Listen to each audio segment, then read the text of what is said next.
Chaque année, la santé publique canadienne reçoit des milliers de déclarations d'effets indésirables à la suite de vaccins.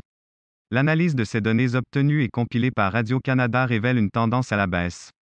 Les cas graves sont signalés une fois toutes les 100 000 doses administrées et la vaste majorité des patients en guérissent. Voici ce que révèle notre analyse des données canadiennes. Il n'y a aucune preuve d'un lien entre un décès et un vaccin depuis au moins 2012, sur près de 200 millions de doses administrées, de tout type de vaccins, chaque année, depuis 20 ans, entre 12 et 26 effets secondaires sur 100 000 doses de vaccins sont signalés, avec une tendance marquée à la baisse. Plus de 90% des effets signalés sont bénins et n'ont pas nécessité d'hospitalisation. Depuis 1992, le Canada a reçu plus de 100 000 déclarations d'effets indésirables à la suite de vaccins. La plupart de ces signalements sont effectués par les infirmières, les médecins et les pharmaciens qui administrent les vaccins ou qui soignent les personnes souffrant d'effets secondaires à la suite de l'immunisation. Comme pour n'importe quel médicament, les fabricants de vaccins sont aussi tenus de déclarer les effets secondaires graves ou inattendus. À l'Agence de santé publique du Canada, toutes les déclarations d'effets graves sont analysées par un médecin du Comité consultatif sur l'évaluation de la causalité qui permet de mesurer la probabilité que ces effets soient directement liés au vaccin. En 2017, sur un total de 23 millions de doses administrées dans le public et dans le privé, 253 déclarations rapportaient des effets graves, dont les 3/4 ont nécessité une hospitalisation.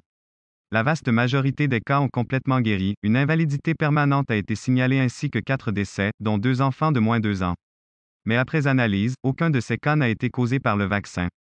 Ils ont plutôt été attribués à un état pathologique préexistant. 2 jours après avoir reçu le vaccin contre la grippe, le 16 novembre, le Montréalais Sylvain Gagnon s'est réveillé avec la moitié droite du visage paralysée. Son médecin a diagnostiqué une paralysie de Bell, qui survient toutes les 4 millions de doses et dont il a 80% de probabilité de guérir. Rien ne prouve qu'il s'agit d'une réaction directement liée au vaccin, mais M. Gagnon en est. Du côté des cas bénins, on retrouve principalement des réactions au point d'injection comme une douleur ou un gonflement.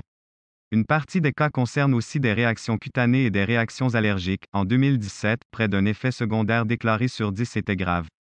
En premier lieu de ces signalements sérieux, on retrouve les convulsions, 23% des cas graves, suivis de l'anaphylaxie, 13%. Pour se faire une idée du risque, il s'agit d'un cas sur 700 000. Les manifestations neurologiques étaient beaucoup plus rares, comme la paralysie de Bell, 6 cas, dont un grave, le syndrome de Guillain-Barré, 2 cas, dont un grave, la méningite, 3 cas, dont 2 graves, et 5 encéphalites, des inflammations du cerveau, toutes graves. Grâce à une demande d'accès à l'information, nous avons obtenu les plus récentes données disponibles, de 2018 et 2019. Il s'agit de 2191 déclarations d'effets indésirables, moins que les années précédentes. Environ 60% des déclarations venaient de femmes, ce qui coïncide avec les rapports. Depuis 2013 281 personnes ont été hospitalisées après avoir reçu un vaccin, mais comme expliqué plus haut, aucun lien de causalité n'a encore été démontré par la santé publique. Au total, elle doit analyser les déclarations de 31 décès, 48 patients qui ont frôlé la mort et 116 invalidités développées. Parmi les décès, la plupart présentaient des conditions médicales préexistantes, à l'exception notamment d'un petit garçon d'1 an et demi, mort en novembre 2018 à la suite d'un vaccin et dont aucune pathologie n'était préalablement connue. La majorité des déclarations d'effets secondaires bénins et graves concernaient des vaccins administrés à des nourrissons et à de jeunes enfants. Chez les moins de 2 ans, ces dernières années, le taux de déclaration d'effets secondaires est de 121 pour 100 000 habitants. En 2017, les 3/4 des effets secondaires graves déclarés concernaient des enfants de moins de 2 ans. Entre 1997 et 2004, 3 nourrissons autochtones avec un déficit immunitaire sous-jacent étaient décédés avec pour cause probable le vaccin du BCG qu'ils avaient reçu, a conclu Santé Canada. Les données préliminaires de 2018 et 2019 indiquent que c'est le vaccin contre le Zona qui a été le plus souvent signalé. Entre 2013 et 2016, en proportion du nombre de doses distribuées, c'est le vaccin conjugué contre le méningocoque du groupe C qui a le plus haut taux de déclaration, 92 pour 100 000.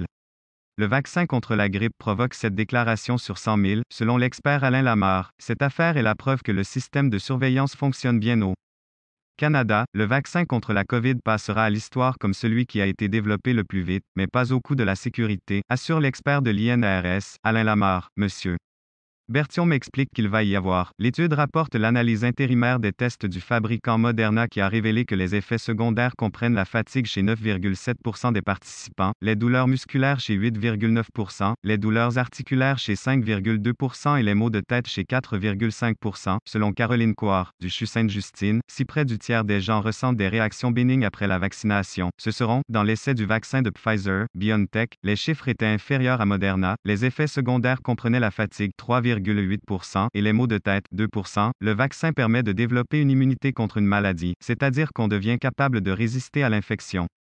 Certains vaccins protègent plusieurs années, d'autres pour le reste de notre vie. Plus les gens sont vaccinés dans une communauté, plus le risque d'infection y est faible. C'est notamment le seul moyen de protéger les nourrissons, trop jeunes pour être vaccinés, mais, malgré toutes les preuves scientifiques, de plus en plus de parents expriment des préoccupations relatives aux risques associés à l'immunisation. En ce qui concerne la COVID-19, les experts estiment qu'il faudra vacciner 60 à 70% de la population pour atteindre une immunité collective.